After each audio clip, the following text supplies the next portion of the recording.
Tetapi semangat kita kembali, saya akan membacakan firman Tuhan yang terambil dari Efesus pasal 6 ayat 10 sampai ayatnya yang ke-20. Sekali lagi Efesus pasal 6 ayat 10 sampai ayatnya yang ke-20. Beginilah firman Tuhan, saya akan membacakannya dengan judul perikop perlengkapan rohani.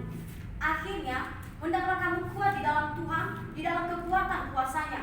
Kenakanlah seluruh perlengkapan senjata Allah, supaya kamu dapat bertahan melawan tipu muslihat iblis. Karena perjuangan kita bukanlah melawan darah dan daging, tetapi melawan pemerintah-pemerintah, melawan penguasa-penguasa, melawan penghulu-penghulu dunia yang gelap ini, melawan roh-roh jahat di udara. Sebab itu ambillah seluruh perlengkapan senjata Allah, supaya kamu dapat mengadakan perlawanan pada hari yang jahat itu, dan tetap berdiri sesudah kamu menyelesaikan segala sesuatu.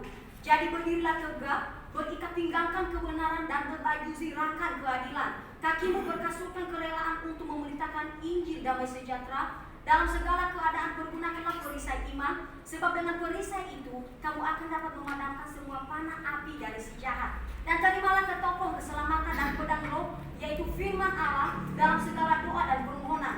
Berdoalah setiap waktu di dalam roh, dan berjaga-jagalah di dalam doamu itu dengan permohonan yang tak putus-putusnya untuk segala orang kudus, juga untuk aku, supaya kepadaku, jika aku membuka mulutku, dikaruniakan perkataan yang benar, agar dengan keberanian aku memberitakan rahasia Injil yang melayani sebagai utusan yang dipenjarakan. Berdoalah supaya dengan keberanian aku menyatakannya sebagaimana seharusnya aku berbicara. Amin. Demikian kita pembacaan firman Tuhan, dan kita akan langsung saja. Saya akan mengangkat tema pada saat ini yang kita masih semangatnya menyambut hari lahirnya Sumpah Pemuda, dan dengan tema Be Ready for the Battle.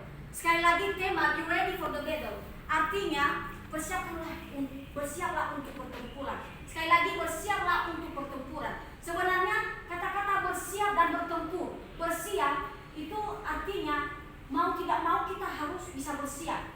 Bisa dikatakan inilah kata perintah. Mau tidak mau kita harus bisa melakukan segala sesuatu dan menghadapi sesuatu itu. Dan disinilah sebenarnya kita akan diancam, ada berbagai rintangan, ada berbagai rintangan yang harus kita hadapi.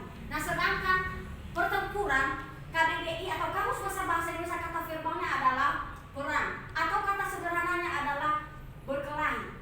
Nah, mungkin perkelahian ini antara satu kelompok dengan kelompok yang lain, dan di mana mereka di sini akan mendapatkan siapa pemenangnya, siapa juaranya, dan siapa yang akan mendapatkan yang namanya piala tersebut. Tetapi di sini saya tidak mengajak kita sebagai yang masih masa-masa jiwa muda adalah berkelahi. Tidak ya, apalagi saya dengar bahwa kita di sini terdiri dari pas STT, dan bukan berarti STT yang satu dengan STT yang lain harus saling berselisih paham, saling berperang, saling bertempur dan mendapatkan siapa yang jagoan. Tidak, tetapi apa yang harus kita lakukan sebagai seorang kaum muda yang masih jiwa-jiwa muda menyambut hari lahirnya Sumpah Pemuda tanggal 28 Oktober. Nah, kalau kita kembali menelusuri bagaimana backgroundnya Indonesia sebelum merdeka dari penjajahan, banyak para pemuda-pemudi lebih mengembangkan dan bahkan semangat juangnya pun sebagai tetesan darah penghabisan hanya